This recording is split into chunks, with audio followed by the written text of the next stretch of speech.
Jesus said, "You will all become deserters because of me this night, for it is written, I will strike the shepherd, and the sheep of the flock will be scattered. But after I have been raised up, I shall go ahead of you to Galilee." Even if all falls apart on the way from the town, I will never desert you. You want me to tell you the truth? This very night, before the rooster crows, you will disown me 3 times. Even if I have to die with you, I will never deny you. I will not deny you, Lord. I will never turn against you, Lord. Then Jesus came with his disciples to a place called Gethsemane. Stay here and watch while I go over there and pray. He took along Peter, James, and John, and began to feel sorrow and distress. My soul is sorrowful when he's dead. Stay here and watch me. And going a little further, he threw himself down on the ground and prayed. Father, if it is possible, take this cup away from me. Yet, not as I will, but as you will. When Jesus returned to his disciples, he found them asleep. You cannot stay away from me even 1 hour. The hour is at hand. You will be tempted. Stay and pray, for the spirit is willing, but the flesh is weak. He went away a second time and prayed. Father, if it is not possible for you to take this cup away from me, unless I drink it, let your will be done. When Jesus returned, he again found them asleep, for they did not keep their eyes open. So leaving them again, he went away and prayed the 3rd time, saying the same words. Then he returned to his disciples. Are you still sleeping and taking your rest? Look, the hour is at hand in which the Son of Man will be handed over to the hands of the sinners. Get up, let us go. Look, my betrayer is at hand. While he was speaking, Judas, one of the 12, arrived accompanied by a large crowd of armed following the club. They had come from the chief priests and the elders of the people. His betrayer had arranged a signal with them. The man that I kissed is the one. Greetings, Rabbi. Friend, do what you can do. Then stepping forward, they laid hands on Jesus and arrested him. With that, one of Jesus' companions reached for his sword, drew it out, and cut off one of the high priest's servant's ears. Jesus said, "Put your sword back into its sheath, for those who take the sword will die by the sword. Do you think that I cannot call upon my Father, and he will not provide me at this moment with more than 12 legions of angels? But then how would Scriptures be fulfilled, that it may happen this way? Am I leading a rebellion that you have come out with swords and clubs to arrest me, as though I were a robber? Day after day, I sat teaching in the temple area, yet you did not arrest me. But all this has taken place so that the writings of the prophets may be fulfilled." Then all his disciples deserted him and fled. Those who arrested Jesus led him away to Caiaphas, the high priest, where the scribes and elders were assembled. Peter was following him at a distance as far as the high priest's courtyard, and going inside, he sat down with the servants to see the outcome.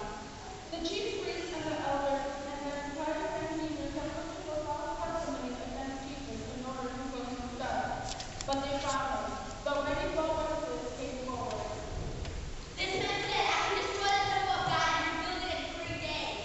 Are you not going to answer? What is the testimony that these men are bringing against you? Jesus was silent. I order you to tell us under the oath of before the living God whether you live beside the Son of God. You say so, and I say that from now on, the Son of Man will sit to the right hand of the powerful and almighty, and I will come from the clouds of heaven. Yes, blasphemy. Why don't we need any more witnesses? Look now, you have heard his blasphemy.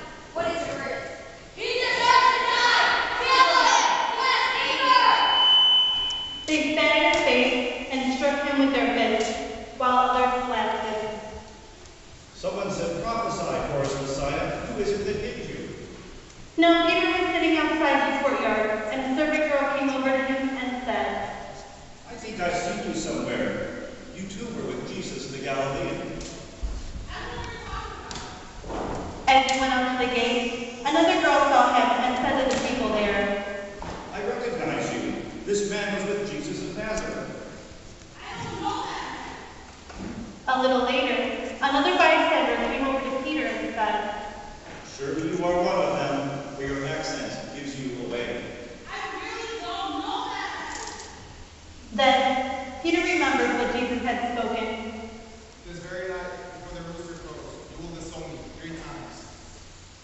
house and wept bitterly. When morning came, all the chief priests and the elders came to the decision where Jesus was done. They found him, led him away, and handed him over to Pilate, the governor. When Judas the betrayer saw that Jesus was undone, he repented and returned the 30 silver coins to the chief priests and the elders. Judas said, I have sinned, for I have betrayed innocent blood. What is it to us? See to it yourself. Throwing out the money into the temple, he departed and came home. Now Jesus stood before Pontius Pilate. Are you the king of the Jews? You say so. And when he was accused by the chief priests and elders, he made no answer. How can you remain silent? Do you not hear how many accusations are made against you? You have been shackled and beaten by your own people. Do you not know why you deserve it? But Jesus gave Pilate no answer, not even to a single charge. Now, on the occasion of the feast, the governor was accustomed to release to the crowd one prisoner whom they wished. At that time, they had a notorious prisoner called Barabbas. So when they had gathered, Pilate said to them, Which one do you want me to release to you, Barabbas or Jesus, the Messiah? for he knew it was out of envy that they handed Jesus over to him. While he was still in judgment, his wife came with a message. Have nothing to do with this innocent man, for they have spoken great news and the dream about him. The chief priests and the elders persuaded the crowd to ask for Barabbas and to have Jesus killed. Pilate again said to them, Which of the two do you want me to release to you? Barabbas! Then what shall I do with Jesus, who's called the Messiah? Crucify him! What do you mean crucify him? Would you have not me put your king to death? Crucify him! Why? What evil has he done? What offense has he committed? Crucify him! I see no reason. This man is foolish and harmless. Why does he upset you so? He has nothing! These are not crying for death. He has nothing, not a king, God, or thief. What is his crime? Crucify him! Who cares? Kill him! When Pilate saw that he could do nothing, but that a riot was breaking out instead, he took water and washed his hands before the crowd. I am innocent of this man's blood. Look to it yourselves. His blood be upon us and our children! So Pilate released Barabbas to them. He had Jesus flogged and handed him over to be crucified. Then the governor's soldiers took Jesus inside the praetorium and gathered the whole cohort against him. They stripped him off his clothes and threw a scarlet robe around him. After twisting some thorns into a crown, they placed it on his head.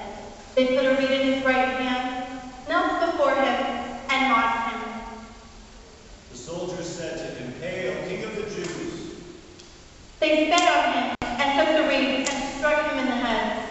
When they finished mocking him, they stripped him off his robe and dressed him in his own clothes, and then led him on to be crucified. As they were going out, they met a man from Cyrene named Simon, whom they forced to carry the cross.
Someone said, you who are going to destroy the temple and rebuild it in 3 days, save yourself, if you are the Son of God, by coming down from that cross. Another person said, he saved others, he cannot save himself. And still someone else said, so he is the King of Israel. Let him come down from the cross now, then we will believe him. Finally someone said, he trusted in God. Let God deliver him now if he wants him. Even the bandits who were